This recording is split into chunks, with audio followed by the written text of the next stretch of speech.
Using wild produce has always been a major part of Wild and Fruitful. The elderberries come from Maryport itself. They've been picked on the cliffs. The rhubarb comes from a lovely old gentleman called Tim Edwards, who's 80. It's the most wonderful place.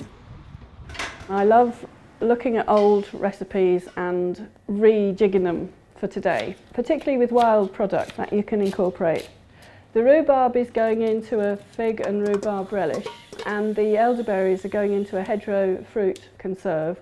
The range of colours are just amazing, because we've got a bright yellow fusion piccalilli, and then there's the sort of chestnut colours of the preserves, and then the really dark colours of the jams. I'm an outlet for surplus fruit that would otherwise go to waste. That's just such a good thing, that we're turning all this into something lovely.